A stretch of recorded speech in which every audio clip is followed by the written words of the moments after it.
Did I tell you how beautiful you look today?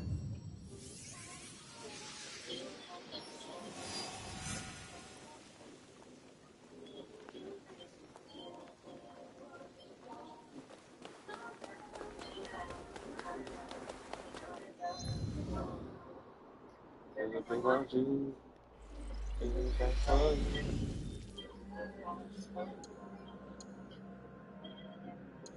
It's just-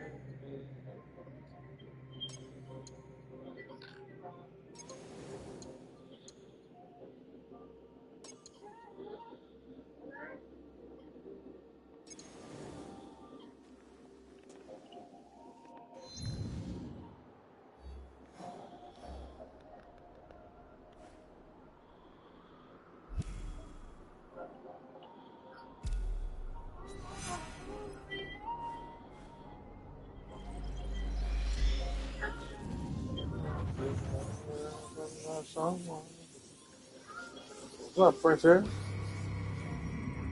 Out there looking all light skinned and glowing and shit.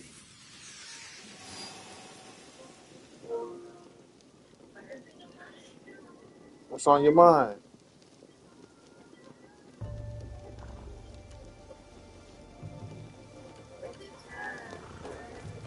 What's on your mind, Princess? What's on your mind? Oh, I thought she was over there thinking. I'm like, what's on your mind? Gee, let's talk about it. Hey Jay, how you doing? I'm good. How are you?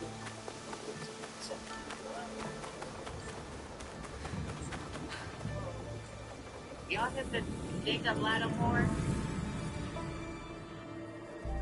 What is it? Jacob Lattimore. What's he about?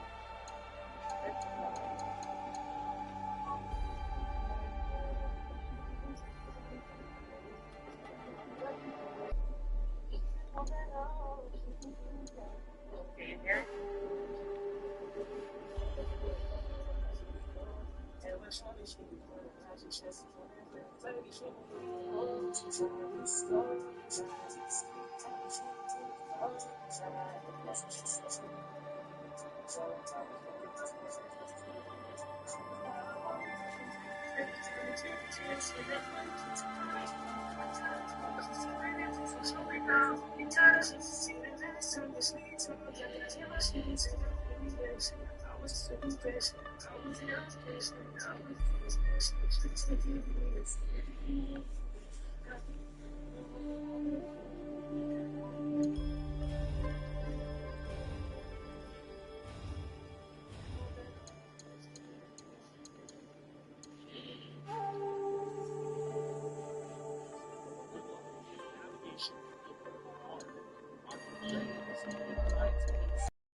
Are you all right?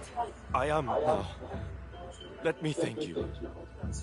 I would like to know more about this place.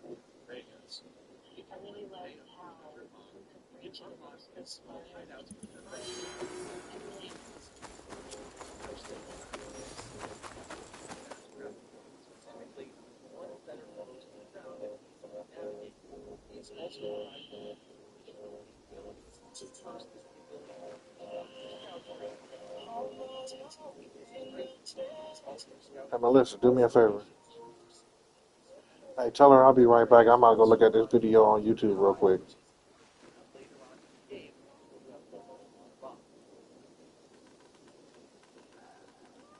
It also allows you to pick up contracts, which are simple side quests. Finally, you can quickly replenish your supply of rations. These small hideouts might not be fancy, but they provide you with all the services you might need without really hampering your progression. Essentially, it's the ultimate quality of life feature in the game, and something you should take full advantage of.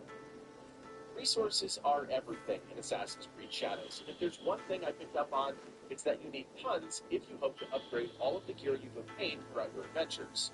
In almost every major city, you have the opportunity to unlock Congregos, which are those small hideouts, and while they're good for convenient fast travel, they also allow you to pick up contracts. These are incredibly simple side quests that require you to do things like assassinate a target or sabotage a small encampment. Easy stuff that you can complete in 5 to 10 minutes. This is perfect because these are almost always filled with a bunch of resources on top of often rewarding you with resources for completing the contract. Don't sleep on the opportunity to complete these, especially during progression, because a fundamental tenet of Assassin's Creed Shadows is upgrading your gear during progression. You might find a legendary you like early on, but the only way for that to remain effective is for you to keep upgrading it, and the only way to do that is by having the resources needed to keep it on pace with your level. Contracts can help you offset the resource burden, and given how easy they are to do, it's a no-brainer. One of the best side objectives in Assassin's Creed Shadows are Shinobi chests, which always contain a legendary piece of loot for either Yasuke or Nawe.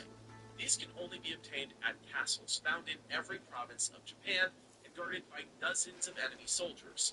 I had an absolute ball infiltrating these locations, and if you're looking for that classic stealth action experience that is finally back in Assassin's Creed, take Naue and try and clear out an entire castle.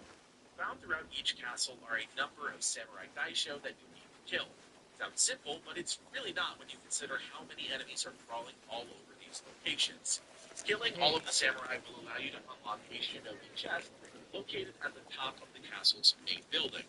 The top of these structures are also viewpoints, so I recommend you synchronize while you're there, and of course observe your surroundings so you can identify and add points of interest to your map. With every daisho in a castle dead, you can unlock the shinobi chest and claim the legendary item inside. This is a fantastic way to get stuff early in.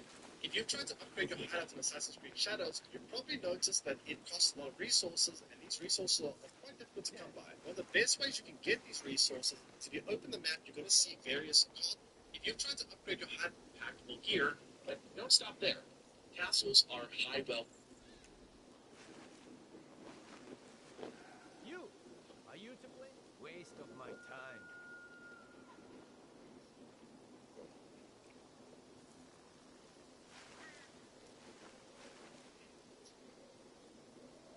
Attention, all players. Exclusive rewards.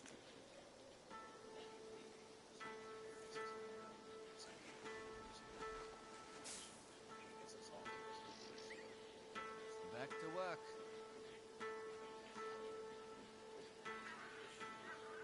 Assassin's Creed Shadows, my dance is absolutely down the intensity to take away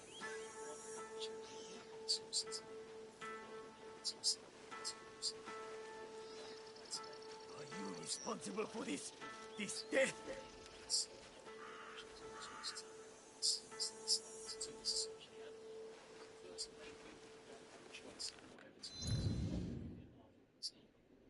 Obviously, got the table where you can go and choose what else to start building. There's actually options all around the inside of your layout where you can do this too. There's lots of things you can do to customise and decorate, but this does take a bit of a mind. So there's plenty of rewards you can pick up in terms of decor, either buying from merchants directly or earning them as rewards. A lot of the obviously gold spots that you'll find on Foxton's castles and places of points of interest, labelled and stuff like this, as well as resources. I've never really been that much into decorating, not at least yet anyway, until I get some more money to go and buy stuff. What I really care about is what's going to benefit me, what is the best building scope first. You do start off with a stable as well, so it's definitely worth taking a look at that. And when you click on it, you'll see there's a few icons. You can upgrade them to certain levels too, they'll give you more benefits. At level 1 of your stables, you'll simply be able to tag stockpiles, basically smuggle gear that you find in castles or more, and your scouts will deliver it to the stables and chest at the end of the season. Upgrade to reduce that to 1 scout and take a break and then use that for sure. An upgrade for me isn't maybe as good. It does give you basically 20% more resources. I would say you're probably better off spending some of your actual stuff on buildings. If the items got time limit, then yes, you can only have one of them buildings in, and nearly every building will contribute to your 7 score, increasing how many unlocks you can then get. Kakariko is definitely something you want to pick up. I would say you almost as good as the Forge, because this is how you build up the resources to upgrade your settlement super quick. It's also how you get those buildings in, like I said, buildings in chest at the end of the season. Upgrade 2 reduces that to only 1 scout, take a break and then use that for sure. And upgrade 3 isn't maybe as good. It does give you basically 20% more resources. I would say you're probably better off spending some of your actual stuff on other buildings. If the item's got a time limit, then yes, you can only have one of them buildings in, and nearly every building will contribute to your settlement score, increasing how many unlocks you then get. Kakariko is definitely something you want to pick up. I would say almost as good as the Forge, because this is how you build up your resources to upgrade your settlement super quick. It's also how you get your scouts to go ahead and tag some stockpiles and for other uses.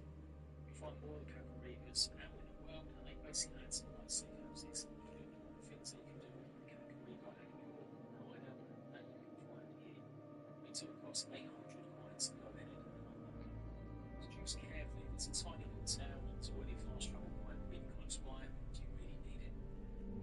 Otherwise, it's going to be essential quantities like talking about places like Kyoto, which is huge, as maybe as many easy and fast travel points. The best thing about these as well is once you come across one that's revealed on the map, you don't actually have to go to it to unlock it, so you can spend the coins and then just fast travel to it immediately.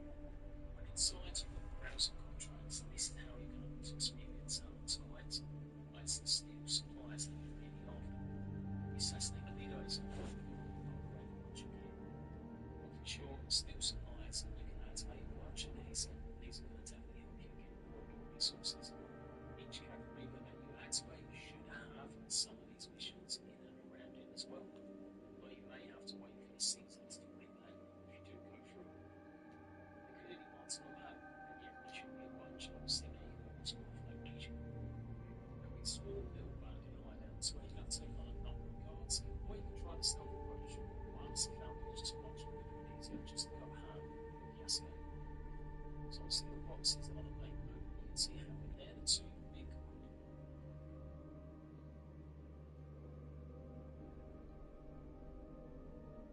Bro, you still struggling with home department? Yes, these apps are one of those issues, Reg. So I can scroll aimlessly like I'm doing on these other apps? No, because with Redfin, you can filter everything from your location to your pricings and even the pets are allowed. I know everything. I will not you tell them you do got to stay here until you actually find something on Redfin. This animus, these are additional quests that you can complete, such as what you're saw right now. But there is one particular thing here. So if you're going to see here, this one says seasonal research anomaly. This one's going to be for 4 days, right? So echo. So all you have to do is just track it, and then you're going to be able to complete it. So you go to the world map, and you are able to see it should be highlighted at the very, very top. Top. There you go. So all you have to do is go in there and find of Echo, which is almost they're not that hard to be able to complete and do the necessary things, and then you're gonna get the XP and you're gonna get the 700 additional. So for this one, what we need to do is purge corrupt entity. So we gotta go there first, which is close to the where the council is, and then we'll go in there. Okay, so it says it's here. All right, let's go. Let's open this door. Okay, there it is. Oh, okay. Surprise. There we go. Trying to scare me. Get to the wall. All right, so we got 700 data fragments, and that is 出発します。ついてきてください。下のにはあったことがハイパー。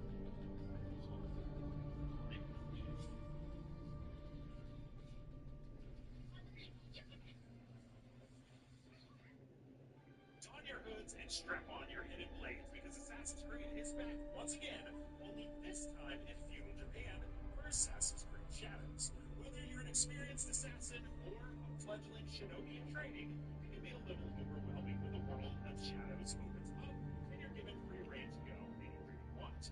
So, to help narrow down your choices and get you started on the right foot, here are some things you should do first in Assassin's Creed Shadows.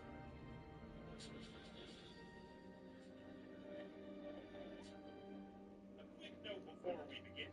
With the way Shadows is structured, you'll do an introductory mission as Yasuke first, then an intro mission as Naoe, and after that you'll be largely stuck in the first major area of Azumi Setsu as Naoe for around 8 to 12 hours. As such, this video will exclusively focus on Naoe during this period of time. The first thing you should do as soon as you're able, and this will be familiar to anyone who's played an Assassin's Creed Origins, by synchronizing as many of the high vantage points as your sanity will allow.